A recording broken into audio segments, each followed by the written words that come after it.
സമാധാനം സ്ഥാപിക്കുന്നവർ ഭാഗ്യവാന്മാർ, അവർ ദൈവപുത്രരെന്ന് വിളിക്കപ്പെടുമെന്ന മത്തായിയുടെ സുവിശേഷം 5-ാം അധ്യായം 9-ാമത്തെ വാക്യത്തിൽ നമ്മെ ഓർമ്മിപ്പിക്കുന്നു. സമാധാനത്തിൻ്റെ വാക്താക്കളായി മാറുവാൻ നമുക്കോരോരുത്തർക്കും കഴിയണം. ഞാൻ എൻ്റെ സമാധാനം നിങ്ങൾക്ക് നൽകിയിട്ട് പോകുന്നുവെന്ന് കർത്താവ് നമ്മോട് അരുൾ ചെയ്തിട്ടുണ്ട്.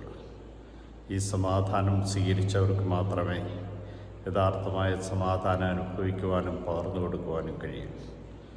അസമാധാനത്തിൽ കഴിയുന്ന ഒരു ലോകത്താണ് നാം ഓരോരുത്തരും.